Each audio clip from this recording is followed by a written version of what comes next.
Listen now to The Adventures of Sam Spade, starring Howard Duff in The Convertible Caper.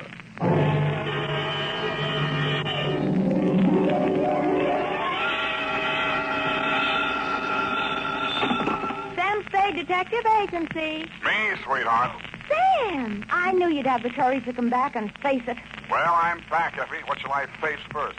You didn't do something else, did you, Sam? Besides what? Besides running away with that woman in a stolen car. You're a little mixed up, Effie. The car was stolen from her. You mean it was her own car? Well, not exactly, Effie. You see, she stole it from somebody else, and then somebody stole it from her, and then I got it back for her. Well, it must have been quite a car to be worth all that trouble. It wasn't so much the car, Effie, as... Body? Sam, I don't understand. Think it over, sweetheart. I'll be right down to dictate my report.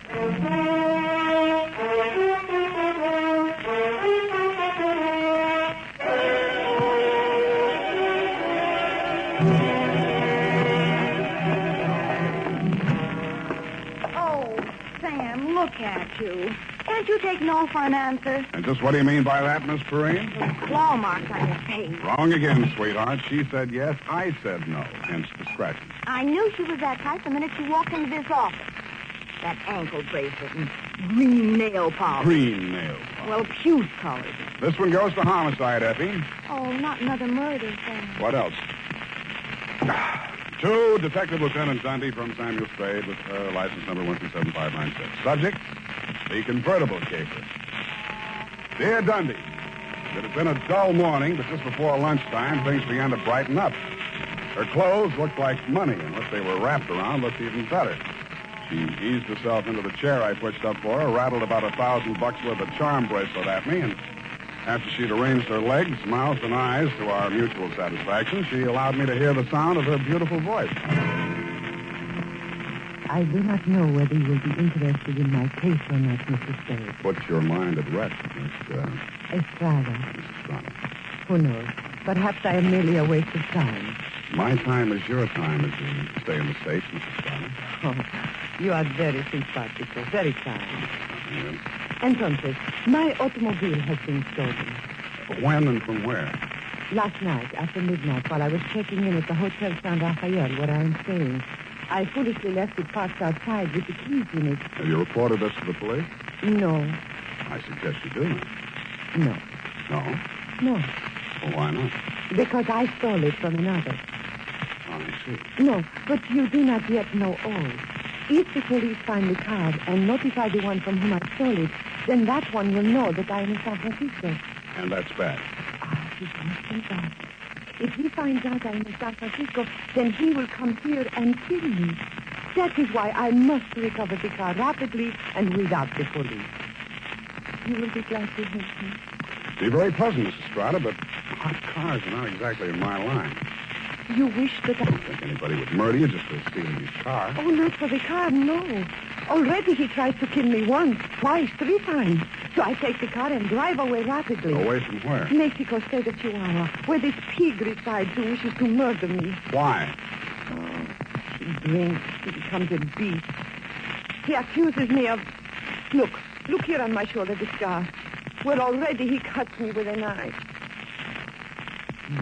Uh-huh. Now you have seen something that changes your mind about me, huh? You see that I am sincere. Why, Mrs. Estrada, I never had any doubts. Oh, please. I am without friends. You will call me Nietzsche, I guess? Yes, indeed, Nietzsche. Bueno, now we are friends. In the car is sitting the pig. What's this pig's name? Pig is the only name I will honor him with. Pig. Pig. What make of car is this? Leonza. You know this kind of car? Yeah, it's a foreign car. I've seen a few around. This must have set the pig back several $1,000. Huh, he steals everything. Listen, my darling, please notice.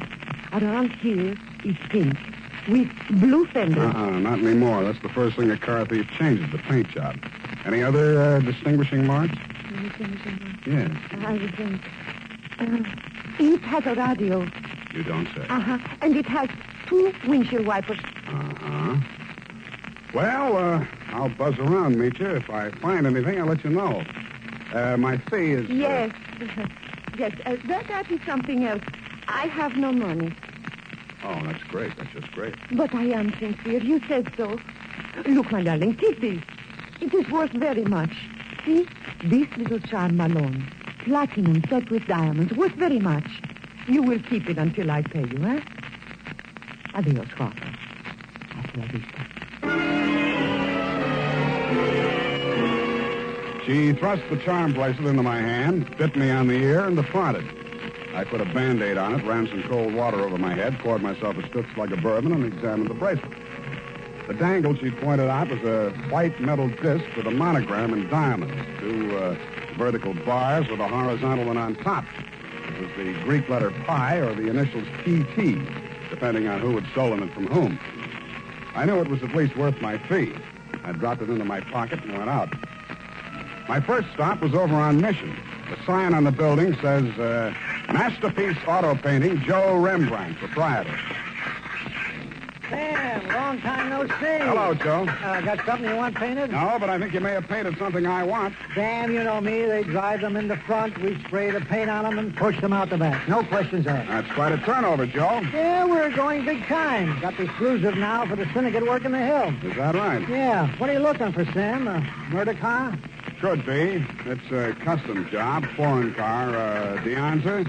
Here's what it looks like. Yeah, convertible. Sure, come in this morning. Two-color job. Which two colors? Canary yellow body, baby blue fenders. Yeah, quite a car, Sam. Quite a snazzy Heath. Heath, huh? Yeah. Is that what you want to know? It was. Happy Herman Heath was one of the biggest used car thieves in the city. As I got off the streetcar in front of Happy Herman's lot, a flash of canary yellow paint caught my eye. I strolled down between the rows of cars and found it. Yes, sir, Heath's the name. Happy Herman Heath. Every car on this lot is in perfect mechanical condition. Take your choice. Kind of hard to choose, Herman. There's so many here. Yes, sir. It takes a heap of heaps to make a heap of heap. Yeah. That yellow job with the blue fenders there? Oh, yes, sir, but the motor in that car, it does need some work. Now, over here... Does it run? Oh, yes, it'll run. But over here... This is more what I want. Let me try it. Sounds all right to me. Oh, idling, yes, but needs some work in the transmission of the differential. Mind if I drive it around the block? Well, the mechanics are just about to work on it. Besides, I'm afraid this car is more than you care to invest. Well, let me try it out anyway. Here, I'll leave a deposit. I reached in my pocket for Meech's charm bracelet. He took one look at it, and his expression changed. Well, why didn't you say so? No deposit is necessary. The car's yours. Drive it as far as you like. Thank you, Herman Heath.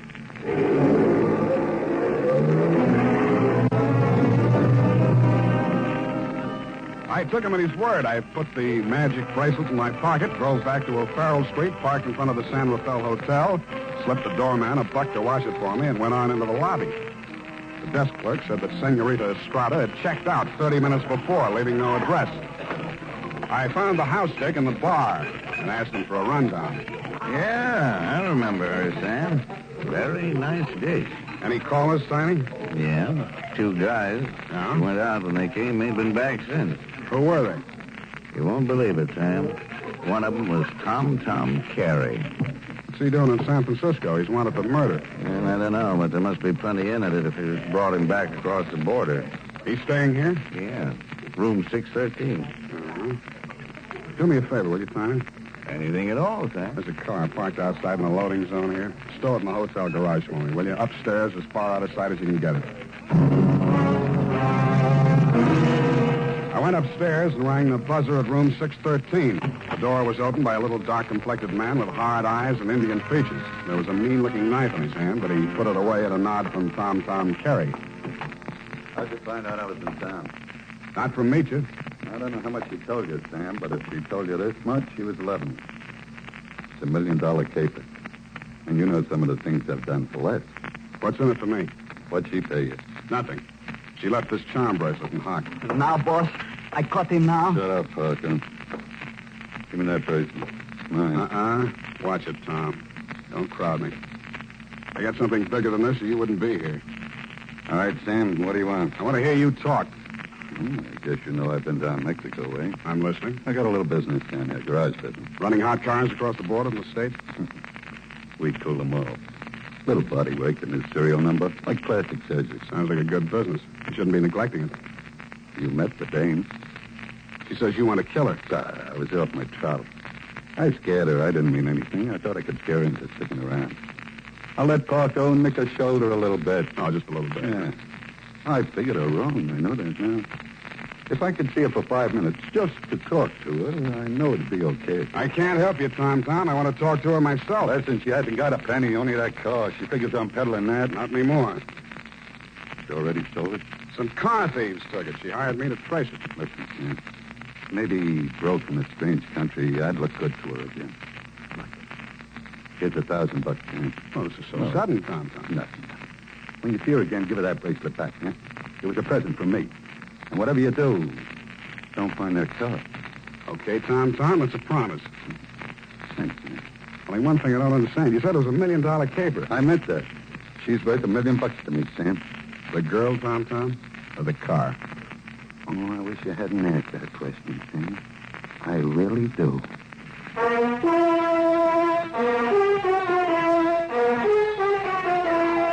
And now, back to the Convertible Caper. Tonight's adventure with Sam Spade.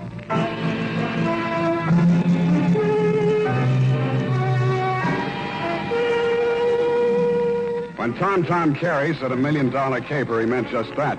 He never risked a rap for less than $100,000, and no dame that ever lived was worth more to him than a hot mink coat. If Nietzsche wasn't the $1 million package, the car was. I didn't know what was in it. With Tom, it might be diamonds, dope, smuggled Chinese, or just plain money. So I went back to the hotel garage. Number 1279. I climbed the long, curving ramp to the second floor and found the canary yellow Deanza convertible crowded in behind 4 ranks of cars at the rear of the building. I started to work on it. Nothing in the luggage trunk, nothing under the seats, under the upholstery, and the door panels, nothing anywhere.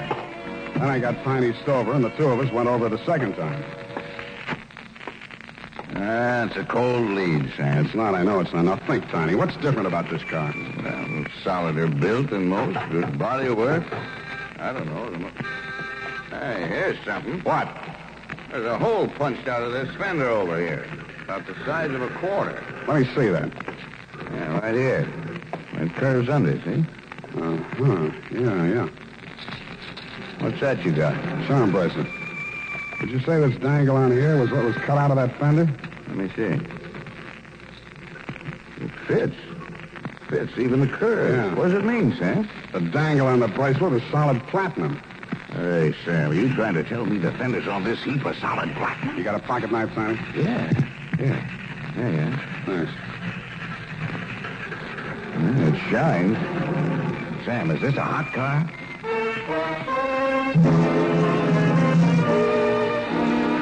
I didn't answer him. I didn't have to. He looked from the gray-white gleam of the bracelet shine to the square of paint I'd scraped off the fender and answered the question himself. Nietzsche's convertible was convertible in more ways than one. It was about the hottest car in San Francisco as of that moment. After I'd left the garage, I tried to phone Tom, but he wasn't in. I had an uncomfortable feeling he was out looking for me. He was. As I stepped out of the phone booth, there was a rush of air past my left ear. A knife stuck in the wood less than an inch west of him. I came out in the street and trying to see him duck around the corner into an alley. I ran after him. I collared him and stood him up against a wall. Let me go. I cut you down. What do you know about that car? What do you know about that car? Come on, talk, or you get more of this. I don't know nothing. They don't tell me nothing. Where's Meacher? I don't know. Meacher don't know nothing either. Only Tom and... Tom, and who else? I don't talk no more. They cutting you in? I don't need no cut. The boss, he pays me good. 40 pesos. Sometimes more. Work for me and I'll cut you in. I cut you to pieces. The boss treats me good. Sure, you do all the dirty work. There's any trouble, you'll take the rap. What means rap? They put you in a little room and squirt gas in you. You fall dead. Gas? Tom do this? He does indeed. Venga. Come, I take you to see the man. Señor Rafael. I think he will be very happy to see you.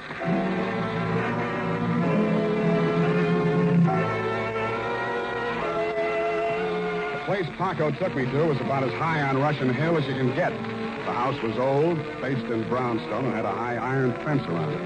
On the gate was a nameplate, H.H. Lovelace. When I opened it to go in, I noticed that Paco was no longer with me. Oh, Mr. Spade, come in. The gray-haired gentleman who greeted me was wearing a wing collar, a carnation, and a very distinguished air. I could hardly believe it, but he was definitely, beyond the shadow of a doubt, none other than the one and only Happy Herman Heap.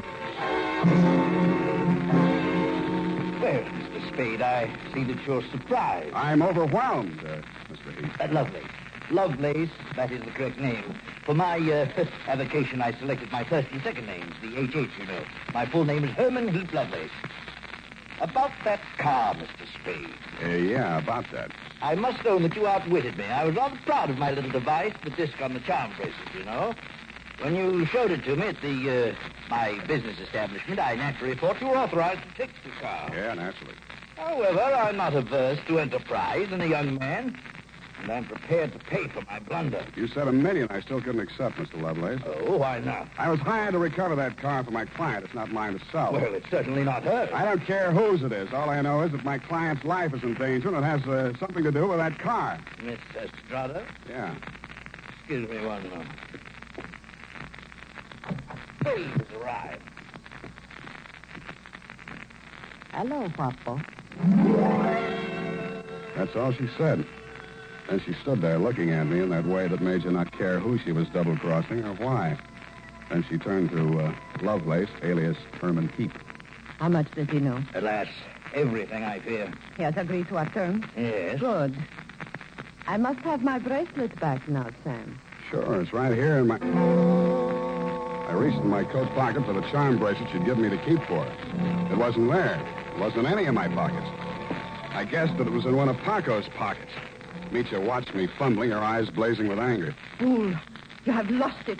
We are helpless without that. I thought it was the car you wanted. Please, one thing at a time. I suggest that we first gain possession of the car. Yes, Lovelace, you are right. First, the car.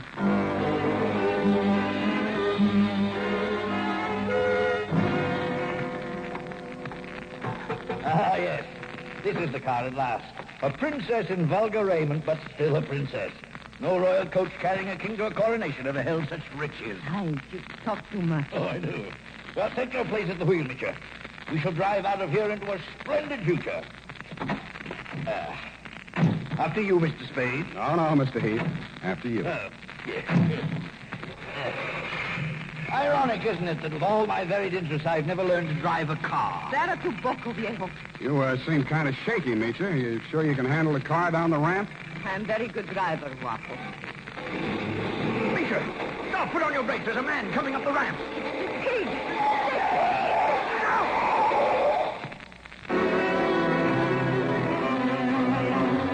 He was dead before I got to him.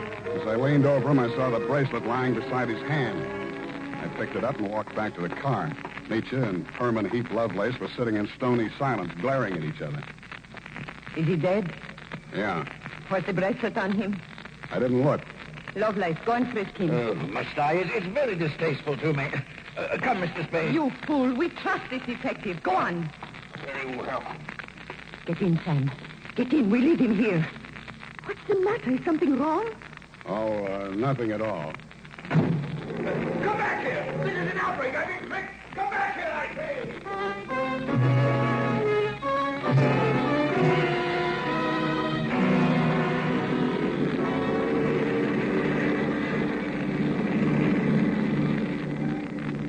Please, Guapo. A cigarette. Sure. Here you are. Gracias. De nada. I saw you pick up the bracelet. I meant that you should share with me. That is why I gave you the bracelet in the first place. I liked you. Couldn't have been because you were safe as long as Tom didn't know where the bracelet was, and if you had to kill somebody for it, it would be me. Please, querida, what does it matter now? We are together, we have the car, we have the bracelet, and the pig is dead. That's what worries me. Oh, surely you do not think I meant to kill him. Of course not. Your foot just slipped. You stepped on the gas by accident. Yes, that was it. It won't stick, sweetheart. Not with me. But with the police? My story won't help you. I don't know enough. Oh? Then I tell you everything. I was with Tom for a year. I hated him 365 days. I tried to run away. Always that Paco came after and brought me back. Then, Senor Lovelace came with the car. Senor Lovelace had much money, but he could not take it from the country. So he stole platinum.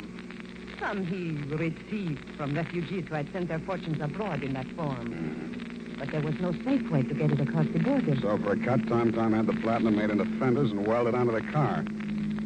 Why was the bracelet so important? It was too dangerous for Lovelace to bargain directly. Tom was to get the money for the platinum and give the little piece of the fender as a token. Yeah. Lovelace would know who to give the car to when they showed it to him. That's why he let me drive the car off the lot, huh?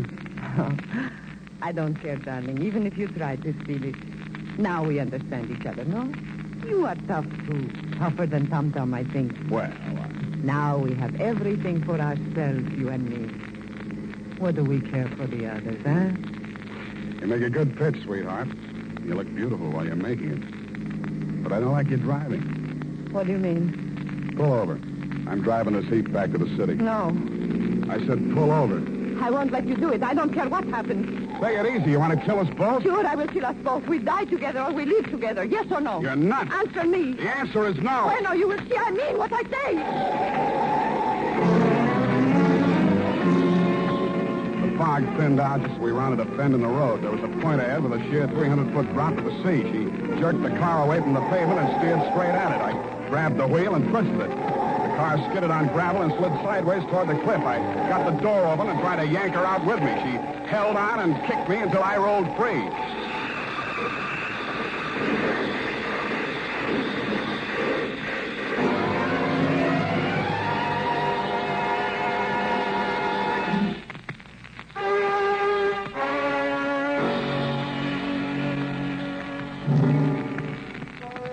She didn't look very beautiful when I saw her for the last time.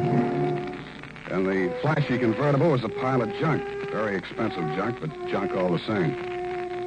I understand the federal men have confiscated the platinum and are holding Lovelace for questioning. I doubt if he'll crack. Nobody can embarrass a used car salesman. Period. End of report. Sam, do you really like this racket we're in? I hate it. So do I. But don't let's ever go into any other racket. It's a promise, sweetheart. Why, I'll never know. No need. Good night, Sam. Good night, sweetheart.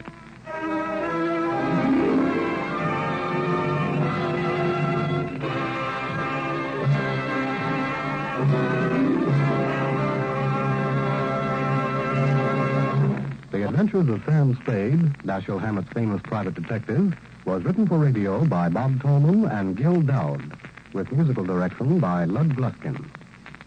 Sam Spade is played by Howard Duff. Lurene Tuttle is Effie. Tonight's program was directed by Elliott Lewis.